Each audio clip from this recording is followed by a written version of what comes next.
Well, thanks for having me. I'm so excited to be here and just being part of your mission to just create love and inspiration and hope to everyone across the world. And I love the quote because I get to choose who I spend my time with every single day.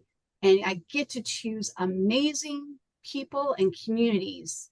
And that's one of the reasons I truly love that quote because that helps lift us up. It helps mentor us, inspire us, and nudge us. And because we were in the same community, the 262 Sisterhood with Deb Drummond, I Mm. kept seeing you on our joint calls throughout the year. And I'm like, okay, I really need to meet Carol. I need to meet Carol. And, then we finally had our one on one, our virtual one on one. And, I just felt that instant energy, the instant connection to you.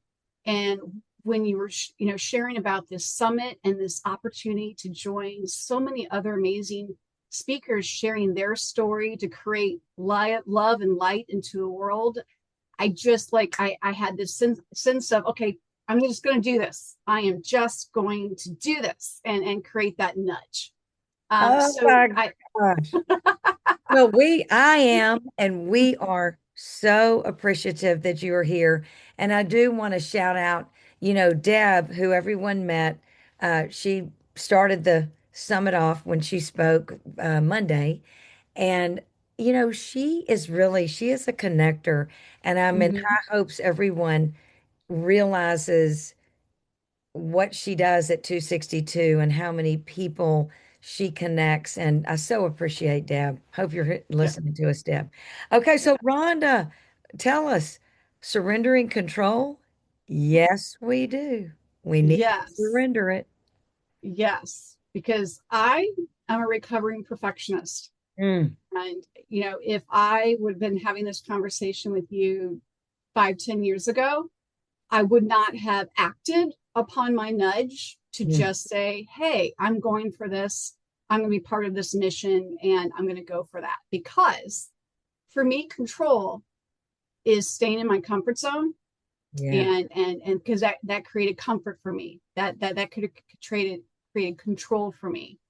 And that's what I wanted to share as parts of my journey of that control and how releasing that control, the surrendering that control has opened up my world to so many other things where I'm just truly aligned now with my passion and my purpose. And I know we just talked about that with Amy and Nancy about alignment of passion and purpose. And that it comes to me from those nudges, those heaven winks that maybe we see or maybe we don't see or we don't act on over the years. And so to back it up a little bit, as a recovering perfectionist, I have a 30-year corporate career in internal audit, risk management, and compliance. So there you go. Lots of analytical components to my personality, which helps contribute to being that prior perfectionist and that prior love for control and comfort and things like that.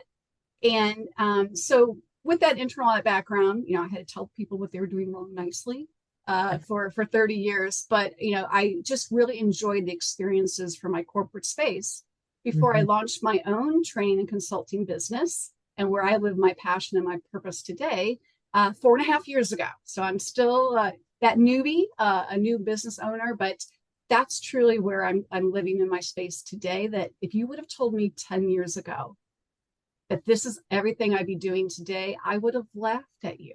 Yeah. I truly would have laughed at you. I thought I was in control, but now that I've released that control, I just see so many the bigger picture of what life can offer to what I thought I was in control of back then. And, with my corporate career, I suddenly found my love for coaching, training, and developing others. So I had teams of employees. I worked with internal clients, and I truly, truly, truly loved that. And so I knew that that was a passion of mine. I knew that that was a passion of helping others and developing others and empowering others. And after 20 years with one employer, I was ready for a change. But I wanted to stay in my comfort zone. That gave me control. right? Of internal audit and corporate, because I knew I was good at that. And that's what, I knew I was good at that. So that was my control. And I hired a career coach because after 20 years, I didn't have a resume ready to go. I mean, I hadn't written one for years. And my first heaven wink was the first question she asked me: if money weren't an object, what would you Mm. do? Ah. And I said, I want to own my own business and I want to be a trainer and a consultant. And so that sparked me. And then it went back down to reality of life, going, you know what? That's so far fetching. Oh, that's so far fetching. This is what I know. This is what I can control here. That's just a dream. That's just a pipe dream. Here's my reality, And at that moment, at that time in 2015, I just put that aside Mm. and said, okay, I'm going to go about my business. Mm. And I found my next corporate position. But then about a year or two after that, we were bought out, and my whole entire department was dissolved. And so I took control again, and I said, okay, we're going to, find a different position. But now that little spark, that little nudge, that little wink from 2015 came about. And so not only was I, talking and networking to find a different corporate position, but I also was networking with other women who left corporate to follow their passion and their dream. Mm-hmm. And I started talking to them about, well, someday I'm going to do this, someday. And I really started talking to them. And I started talking to other business owners, just saying, how did you do this? How did you do this? Because I knew there was something there. I just didn't know what. And along the way, I kept hearing those same words in conversations, in workshops I was going to. I kept on hearing passion and purpose. Mm. And I knew what my passion was. I just, and so finally in 2019, one of the colleagues that I had, one of the women, she looked at me at this workshop where the speaker was talking about aligning your passion and purpose. And she goes, why are you waiting? And it took me aback. So that was another heaven wink of, why am I waiting?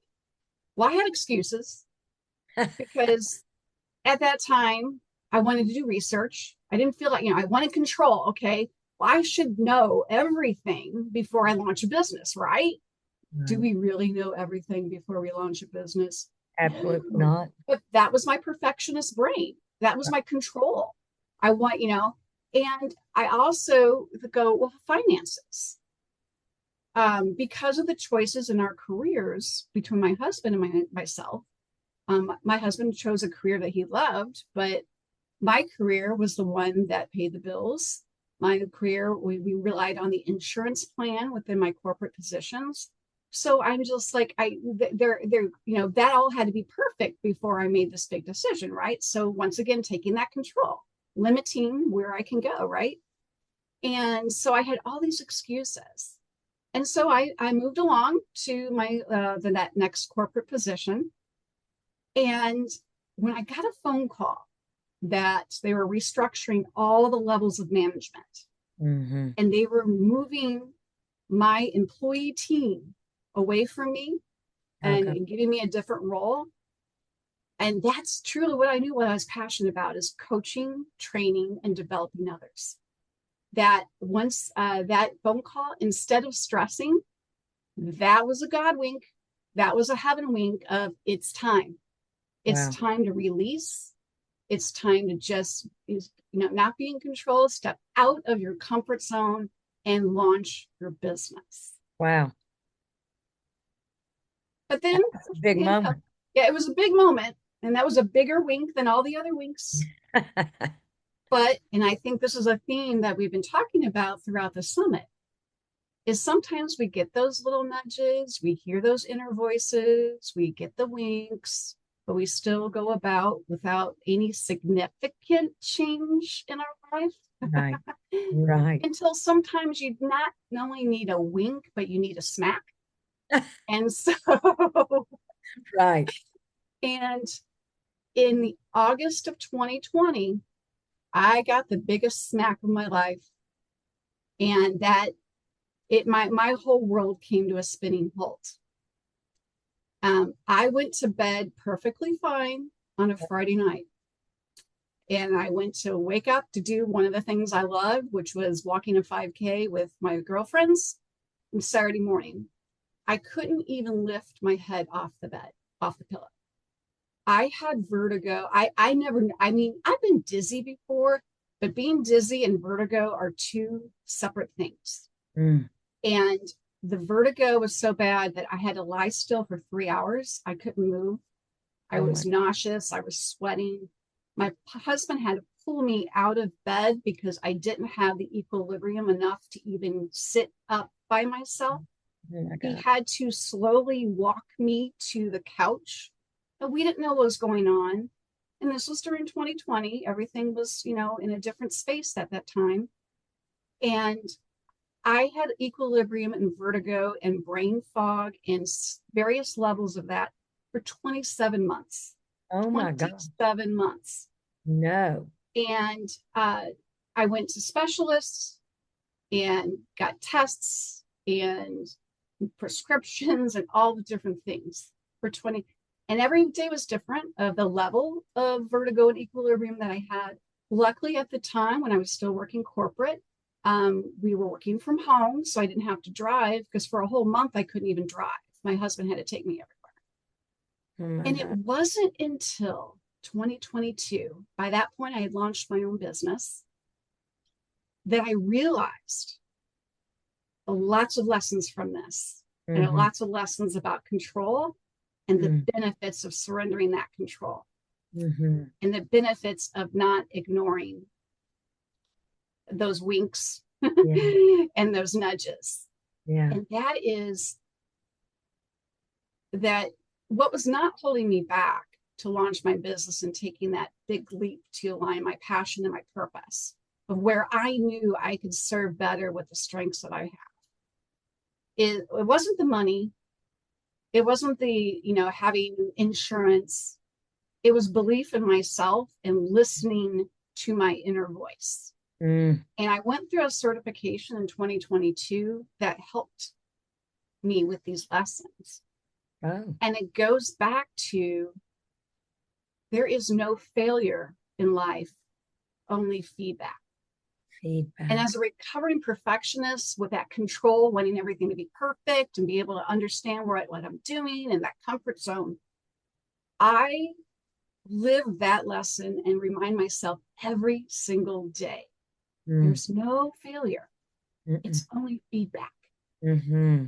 And that has helped me to where I am today, of just going with things and just releasing and surrendering to that control of, if this is where I'm meant to be, this is where I'm meant to be, and creating big. And now I'm making a bigger impact, not only in where I was working in that corporate space and the teams I was working with. Now I have spoken internationally. I am in 2 different international best-selling books as a contributing author. And I'm creating a message where my hope is that, like you mentioned, someone is reading or hearing and taking just one aspect of what I'm sharing and creating impact in their lives, in their goals, in what they are defining as success for them, and empowering them to move forward in some way that I would have never dreamt of doing this 5 to 10 years ago. And it's because of that release of that control and that being, wanting to be perfect and having everything the right way. Mm. It's just feedback, what we can grow and get curious on from the feedback and learn from that to do something different. And that second learning is, we all have the tools to be successful with whatever that is, because God made us that way. God put us on this earth for a reason that makes me just very emotional about. We have a purpose, and it's being able to find that purpose. And a few years ago, I would have struggled, like, oh my gosh, I just showed emotion. But I'm okay with that now, because it's that release of, this is who I am, And when we're aligned, we are driven for success. We are built. We have tools with us. We need to trust that. And Mm. oh my gosh, for so many years, I second guessed myself. Oh, Like, would I be able to do this? Would I be what would happen if this didn't work out? right. And just I think we all spend so much time talking so negatively to ourselves. And we are built. God made us this way. We have strengths, we have gifts, and we have a purpose to be able to apply those gifts to create impact for others. And I truly, truly learned that. And I also learned how I was giving control, putting control on myself, thinking I was doing okay. But all those years working corporate, I was just pushing down emotions, pushing down Mm. feelings. I had a lot happening in my personal life, with the death of my father, with things happening in our household and the health of my husband, where the more I was just trying to reach for taking control and staying busy with other things. So I felt like I had some sense of control because I couldn't control the things that was really impacting me personally. But I felt like I needed to show up a certain way where I had no emotion, that I was just in control. And I was actually proud of the fact that I felt like at the time that I could disassociate my emotions and just not think about all the different things that was happening personally over those years. And so instead of a nudge, it was a smack. And my body just shut down for those 27. And it gave me the opportunity to reflect and learn and have these learnings around, giving up that control, and that we are destined for, success, and that we need to rely on ourselves and just be still enough to listen to the nudge, listen to the heaven wink, and be able to move forward to that.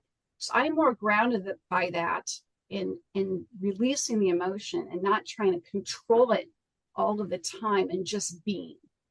And that has just opened up so much, where I pinch myself going, I get to do what I'm doing today. I get to serve others and empower others and help create culture in companies and all the different things that I know I'm aligned now with what I can offer and how I Mm. can help others. And Mm. it truly is a blessing, which leads to the last piece I want to just share. And that is, it's like a roller coaster.